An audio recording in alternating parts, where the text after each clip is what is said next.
peux pas ouvrir en grand, c'est pas possible.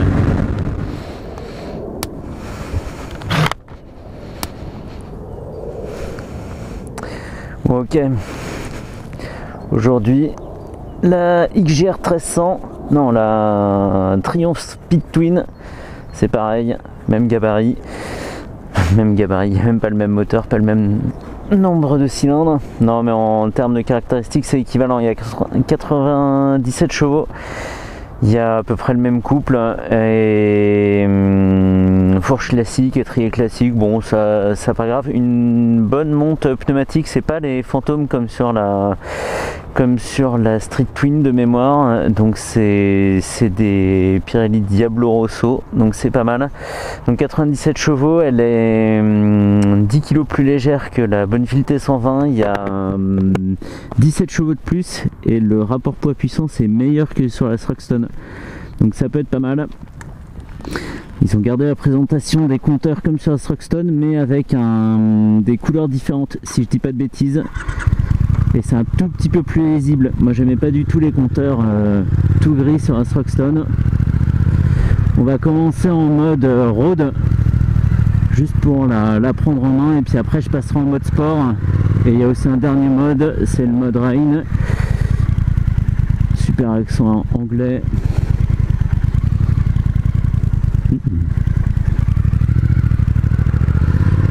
Alors c'est... Ouais. Alors comparé, je la compare à la XJR hein, parce que c'est les gros, ce qu'on pourrait appeler, je sais pas, une sorte de gros roadster néo-rétro musclé. Et donc il y a à peu près le même couple, sauf que là il est disponible dès 5000 tours, donc ça peut être pas mal.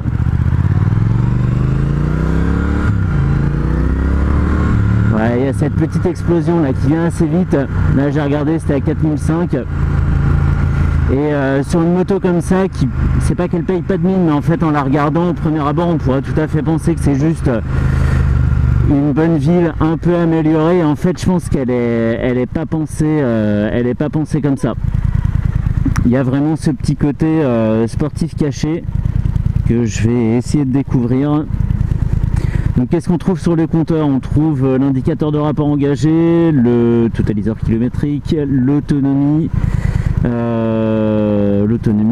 la jauge à essence, et puis d'autres choses. Est-ce qu'on a d'autres choses? On va revenir là. Trip 1, trip 2, la conso instantanée, la conso moyenne, l'heure, le traction control, et on est revenu au début. Donc en tarif, vite fait, j'en parle jamais, mais j'en parle pas souvent, on est à 13 000 €. Et après, comme d'habitude chez Triumph, on peut rajouter plein de petits détails. Là, elle est rouge, si mon daltonisme me joue pas trop de tours, donc c'est plus 300 balles. Il n'y a que la couleur Jet Black qui est de série, pas payante. Et il y a aussi un gris clair qui lui aussi coûte 300 € de plus du coup. Voilà, mais ça c'est habituel hein, chez Triumph. Une couleur de base, deux couleurs en option. Alors elle fait 200 kg et ça se sent pas du tout. Même au débéquillage, et en roulant évidemment encore moins, mais au freinage non plus, on sent pas de grosse masse qui se déplace vers l'avant. Il y a un peu plus de 14 litres de réservoir et comme je connais pas la conso, j'ai aucune idée de l'autonomie que ça promet. 14 litres, bon, moi je viens d'une moto, il y en a 17, ça me fait un peu bizarre, forcément je trouve ça un peu faiblard. Après à voir avec les chiffres, les motos modernes avec l'injection ça consomme quand même beaucoup moins qu'avant. Et en termes de style évidemment ça fait un petit réservoir beaucoup plus élancé, c'est sympa.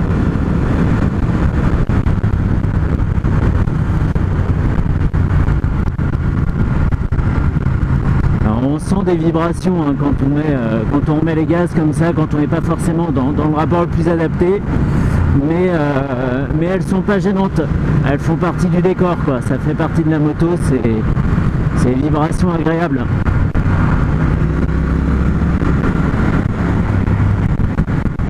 Est-ce que j'ai bien fait de... Ouais mais en même temps je sors là, allez, on va le faire proprement.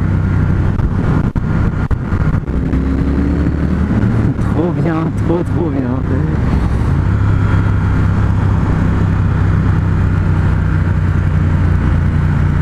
Alors j'ai qu'une vague idée du chemin que je vais prendre, hein, donc ça va être... je trouve que le clignotant est super dur à choper. Une fois sur deux, je suis obligé de regarder, il tombe... alors j'ai les gants hiver, certes, mais je trouve que le bouton est pas assez proéminent.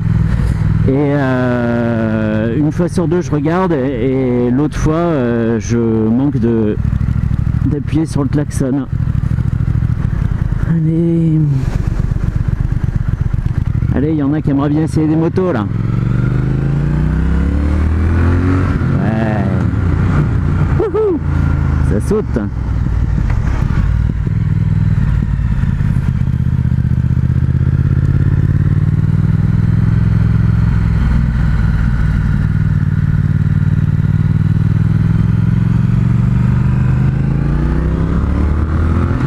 Et on s'accroche. Je tourne à peine la poignée hein, là. Allez, fond de poignée. C'est assez viril. C'est assez viril. L'amortissement est super bon. J'avais un petit peu peur du confort vu l'épaisseur de la selle qui est vraiment pas énorme. Mais l'amortissement fait vachement bien son boulot. En termes de rigidité, c'est bon. Allez, on va envoyer un peu. Il y a un max de vent aujourd'hui, c'est lourd. Je ne sais même pas si on m'entend bien avec ce micro. Et ça repart.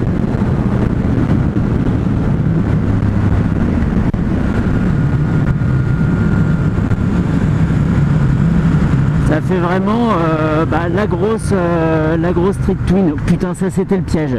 Le gros piège. T'es dans ton virage, tranquille, tu vois pas la sortie. Alors moi j'y vais toujours en prudence. Et puis en fait, le bouchon commence déjà. Donc, faut pas trop avoiner non plus. Allez, le pied au-dessus du frein.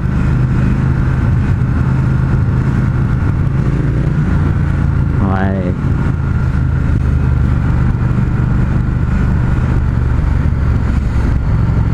Alors je crois que j'avais pas dû assez cravacher la Thruxton quand je l'avais essayé, les deux fois où je l'ai essayé, parce que j'avais pas ressenti autant de pêche. Alors du coup je regrette un petit peu là. Allez, je vais couper les bouchons et puis on se retrouve un peu plus loin. Bon là c'est toujours les bouchons hein. Sympa, toujours derrière cette BM. Alors je profite des bouchons pour remercier Alexandre, Nicolas et toute l'équipe de Triumph GB Motors 94 pour leur accueil, leur bon tuyau et évidemment la mise à disposition de la machine. Alors ces rétros là sont pas foufou en termes de visibilité. Ils sont un peu petits, ils dépassent à peine, donc on a le bras qui remplit la moitié du miroir. Mais bon, le style quoi, c'est le style. Qu'est-ce que c'est derrière moi? C'est une CBF 1000. Et toujours ce bouton de clignotant trop petit.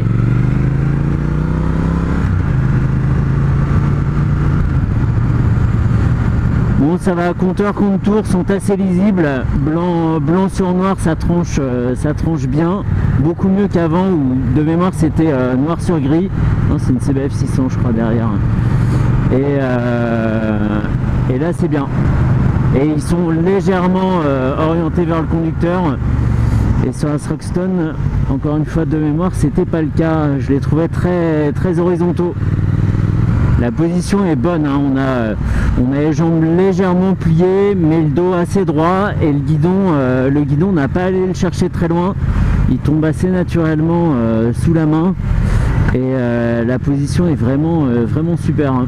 Alors, on n'a pas vraiment de quoi se caler contre le réservoir parce qu'il remonte pas verticalement, mais c'est suffisant.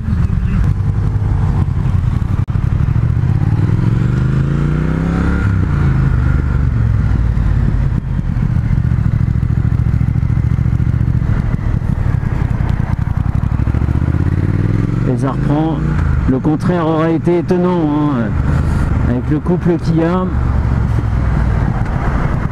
J'ai pas regardé une seule fois dans quel rapport j'étais. Il y a juste à tourner la poignée. Elle est vraiment légère, hein. Même à manipuler comme ça au ralenti, on n'a pas peur qu'elle bascule d'un côté ou de l'autre. On la maîtrise vraiment, vraiment bien. Et même comme ça, là on est à 2000 tours en troisième, on était à 40, ça tape pas, ça reste très très doux.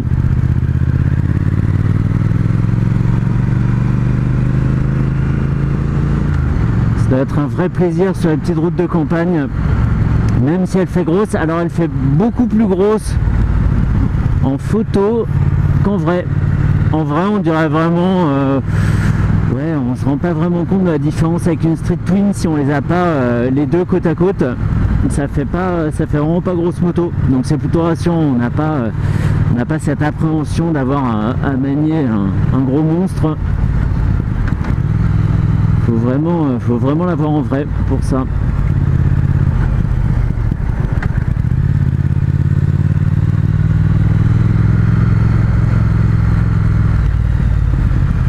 Oi. Ok, donc si c'est bouché là, ouais, je vais essayer de pas foirer mon demi-tour.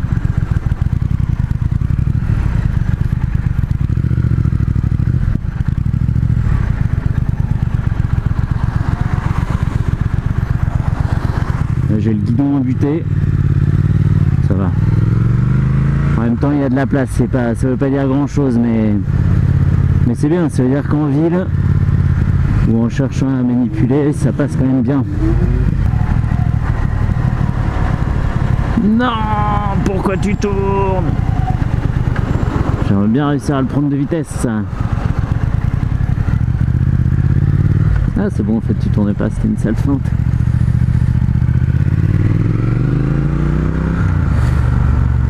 Amortissement, ouais, super, super, vraiment super.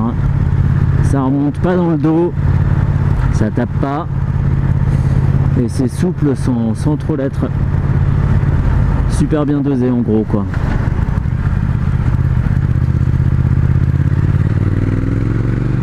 Bon, le bruit est pas fou, hein, parce que là c'est l'échappement d'origine, il faudrait monter haut dans les tours je pense pour la faire un peu gueuler. Mais c'est bien aussi un peu de discrétion de temps en temps. Boum, toi je t'ai débordé.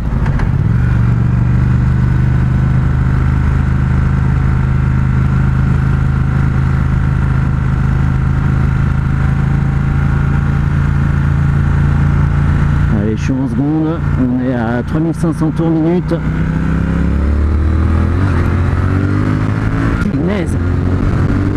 Je peux pas ouvrir en grand, c'est pas possible. C'est pas possible. Qu'est-ce que c'est dommage. Qu'est-ce que c'est dommage. Il y a du monde, il y a... je sais pas. Je le sens pas. J'ai pas envie de prendre de risques. Mais ça vaudrait tellement le coup d'avoir une super route. Ça c'est dégueulasse.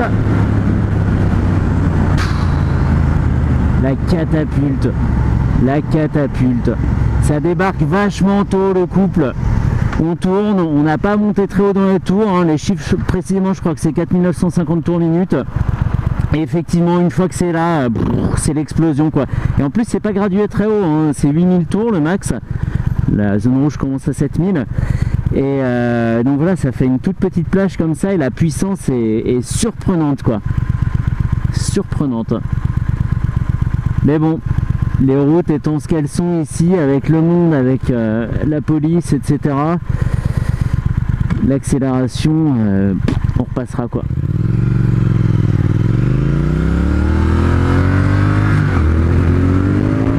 Ah, ce frisson là, ça tire sur les bras, on se sent vraiment tiré en arrière.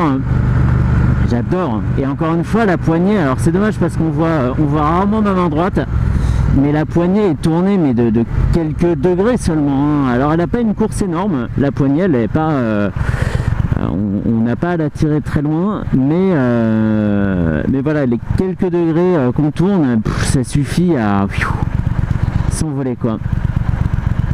Et en même temps on sent pas trop l'avance allégée, donc c'est plutôt rassurant, mais je serais pas étonné que des gens arrivent à la lever facilement. Voilà, je pense qu'on peut en rester là. Je retourne chez Triomphe et puis c'est tout quoi, je crois, hein, non, je crois que c'est tout, c'est bon.